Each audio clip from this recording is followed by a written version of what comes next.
හැම විනාඩි 10කටම මිනිහෙක් අමු අමුයෙන් මරා දාපු ලෝකේ දරුණුම අපායක් වෙලා තිබ්බ රටක්. පොලිසිය හමුදාව විතරක් නෙවෙයි රටේ උසාවියත් බයට දන ගහලා හිටපු මහා පාතාල අධිරාජ්‍යයක්. හැම පාලකෙක්ම මේ කල්ලි ඉස්සරහා දන ගහද්දී මුළු රටේම ඉරණම එක රැයකින් උඩු යටිකරු කරපු එකම එක කොන්ද පණ තියෙන නායකයෙක් බලයට පත් වෙනවා. ඒ තමයි නයිෆ් බුකෙලේ. හැබැයි ලෝකයේ දරුණුම පාතාල කල්ලි දෙකක් වෙච්ච MS-13 සහ බාරියෝ 18 මේ පාර ගියම ඉල්ලුවේ වැරදි මිනිස්සෙක්ගෙන් කියලා මේ අය හීනකින්වත් හිතන්න නැතුව ඇති. ඔව් මම කලින් වීඩියෝ එකෙන් ලෝකයේ දරුණුම හිරගයක් වෙච්ච මේ සිකෝට් මෙකා බන්ධනාගාරය ඇතුළේ තත්ත්වය ගැන ඔයාලට කිව්වා.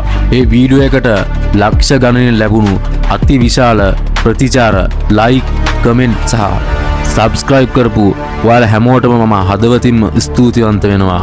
හැබැයි ඒ වීඩියෝ එක තවමත් බලන්න බැරි වුණු කෙනෙක් ඉන්නවා නම් මේ වීඩියෝ එක බැලුවට පස්සේ අනිවාර්යයෙන්ම ඒකත් බලන්න කියලා ආරාධනා කරනවා. මොකද අද අපි කතා කරන්නේ ඒ සිකෝට් හිරගෙදර ගැන විතරක් නෙවෙයි. මුළු ලෝකයක් හොල්ලපු බුකෙල්ගේ ඒ රහසිගත මෙහෙයුම ක්‍රියාත්මක වුණේ කොහොමද? මේ දරුණු මිනිමරුවන්ට ලැබුණු කිසිදා නිදහස් නොවන සිරදඬුවම් මොනවද? ඒ වගේම බුකෙලේ ගැහුවා කියන ඒ රහස් ගිවිසුම මොකක්ද කියලා අද අපි මුල ඉඳන් පීරලා බලමු. බුකෙලේ මේ මහා මෙහෙයුම පටන් ගන්න කලින් එල් සැල්වඩෝරේ කියන්නේ සාමාන්‍ය මිනිහෙක්ට ජීවත් වෙන්න පුළුවන් රටක් නෙවෙයි. MS-13 සහ බාරියෝ 18 කියන කල්ලි දෙක රටේ හැම අඟලක්ම පාලනය කරා. පොඩි කඩේක ඉඳන් මහා පරිමාණ ව්‍යාපාරිකයා දක්වා හැමෝගෙන්ම මේ අය කප්පන් ගත්තා. කප්පන් නොදුන්නොත් ලැබෙන්නේ මරණය විතරයි. රටේ තරුණ ළමයින්ව බලහත්කාරයෙන් Tamanගේ කල්ලි වලට බඳවා ගත්තා. එකල එල් සැල්වඩෝරේ මිනිමැරුම් අනුපාතය ලෝකයේ ඉහළම තැනකයි තිබුණේ. පොලිසියකටත් යන්න බැරි වුණු නෝගෝ සෝන්ස් රට පුරාම තිබුණා. පාතාලයෝ Tamanගේ සීමාවන් ලකුණු කරලා ඒ සීමාවන් පනින ඕනෑම කෙනෙක්ව අමු අමුවේ කපලා කොටලා මැරුවා. මුළු රටක්ම මහා භීෂණයක හිර වෙලා ඉන්නකොට දේශපාලඥයෝ කරේ Tamanගේ ඡන්ද පදනම වෙනුවෙන් මේ කල්ලි එක්ක රහසින් සාකච්ඡා කරපු එක විතරයි. හැබැයි 2019 දී නයිෆ් බුකෙලේ බලයට පත්වීමත් සමගම මේ කල්ලිවල සෙල්ලම් වලට තිත තියන්න සැලසුම් හැදෙන්න ගත්තා. බුකෙලේගේ පාලනය යටතේ කල්ලිවල බලය ටික ටික අඩුවෙගෙන එද්දී මේ පාතාල කල්ලි තීරණය කරා ජනාධිපතිට Tamanගේ බලය පෙන්වන්න විවෘතවම අභියෝග කරන්න. ඒ 2022 මාර්තු මාසයයි. එකම එක සති අන්තයක් ඇතුළත දවස් 3ක් වැනි කෙටි කාලයකදී මුළු රට පුරාම අහිංසක වැසියන් 87 දෙනෙක් අමු අමුවේ මරා දැමුවා. පාරේ වෙලදාම් කරපු මිනිහා, බස් එකේ ගියපු මගියා, පාරේ හිටපු හිඟන්නන් පවා මේ කල්ලිවල තුවක්කු වලට සහ පිහිපාරවල් වලට ගොදුරුණා. මේ අය හිතුවේ කලින් හිටපු නායකයෝ වගේම බුකෙලේත් බය වෙලා සාකච්ඡාවලට එයි කියලා. හැබැයි මේ කල්ලි දැනගෙන හිටියේ නැහැ Tamanගේම ඉල්ලුවේ වැරදි මිනිහෙක්ගෙන් කියලා. බුකෙලේ මේක Tamanගේ රටට සහ Tamanගේ නායකත්වයට කරපු ඍජු අභියෝගයක් විදිහට බාරගත්තා. එයා එක රැයකින් රටටම හදිසි නීතිය ප්‍රකාශ කරා. පොලිසිය සහ හමුදාව එකතු වෙලා 60,000කට අධික සන්නද්ධ සෙබළුන් පිරිසක් එකම රාත්‍රියකදී රට පුරාම මෙහෙයුම් වලට මුදා හැරියා.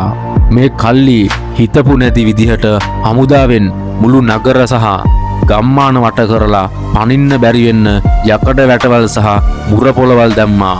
මේ මෙහෙයුම් කොච්චර වේගවත් සහ දරුණු වුණාද කියනවා නම් පළමු සති කිහිපය ඇතුළත විතරක් කල්ලි සමාජිකයන් 15000කට වඩා කොටු කරගන්න හමුදාවන් සමත් වුණා.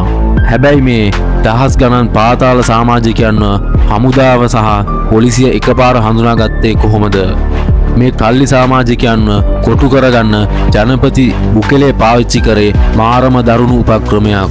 ලතින් ඇමරිකාවේ මේ කල්ලි සමාජිකයන්ගේ Tamanගේ කල්ලියට තියෙන පක්ෂපාතීත්වය පෙන්වන්න මුළු ඇඟ පුරාම ලොකු ටැටූස් ගසා ගැනීම අනිවාර්ය දෙයක් වෙලා තිබුණා.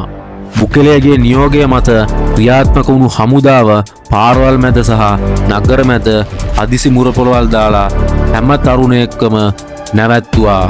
ඊට පස්සේ පාරවල් මැදදීම මේ පුද්ගලයන්ගේ ඇඳුම් ගලවලා මුළු ඇඟ පුරාම තියෙන ටැටූස් එකින් එක පීරලා චෙක් කරන්න පටන් ගත්තා.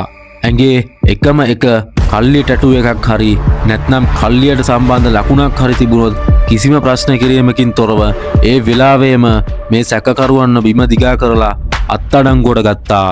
තමන් මාරයි කියලා හිතාගෙන ඇඟ පුරාම පච්ච ගහගත්ත පාතාලයන්ට තමන්ගේ ඇඟේ තිබ්බ ඒ පච්ච ටිකම තමන්වම හිරයට යවන මරණ වරෙන්තුව වෙයි කියලා මේ කල්ලි සමාජිකයෝ හීනකින්වත් හිතන්න නැතුව ඇති.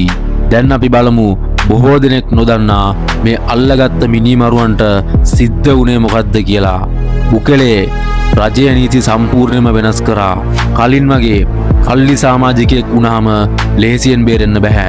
අලුත් නීතිවලට අනුව යම් කෙනෙක් MS-13 හෝ බාරියෝ 18 වැනි කල්ලියක සමාජිකයෙක් කියලා ඔප්පු වුණොත් විතරක් කිසිම මිනිමරුමක් කරලා නැතත් අවුරුදු 20ක සිට අවුරුදු 30ක දක්වා සිර දඬුවමක් කෙලින්ම හිමි වෙනවා. ඒ වගේම කල්ලියක නායකයෙක් හෝ ප්‍රධානියෙක් වුණොත් ඔහුට හිමිවන සිර දඬුවම අවුරුදු 40ක සිට අවුරුදු 45ක දක්වා කාලයකට ඉහළ යනවා.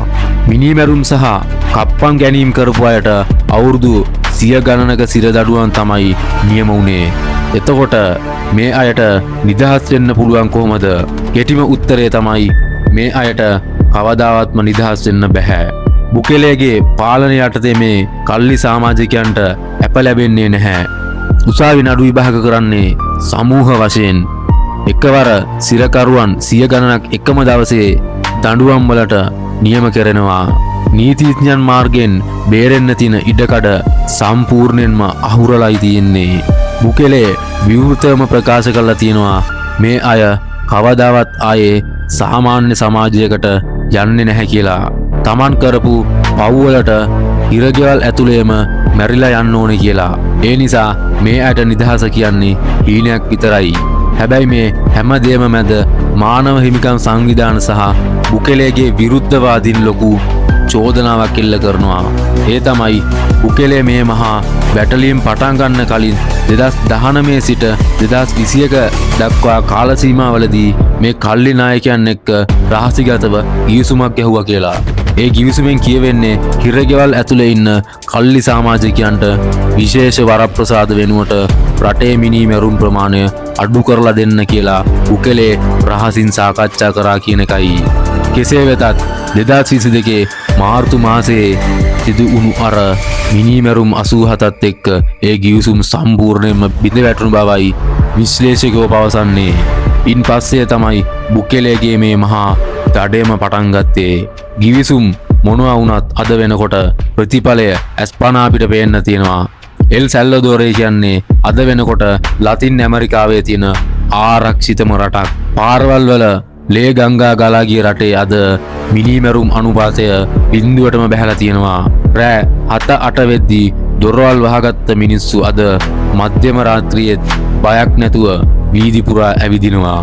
කොන්ද පණ තියෙන එකම එක නායකයෙක්ට මුළු රටකම ඉරණම අවුරුදු කිහිපකින් වෙනස් කරන්න පුළුවන් කියන එකට හොඳම උදාහරණය නයිප් බුකලේ විතරමයි.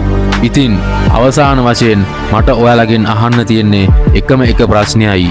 මේ වගේ පාතාලයට බය නැති කොන්ද පණ තියෙන කතාව නැතුව බැට විතරක් කරන නායකයෙක් අපේ රටටත් බිහි වුණොත් ඒක කොච්චර හොඳ දෙයක්ද? ඔයාලගේ අවංක අදහස අනිවාර්යෙන්ම පහලින් කමෙන්ට් කරන්න.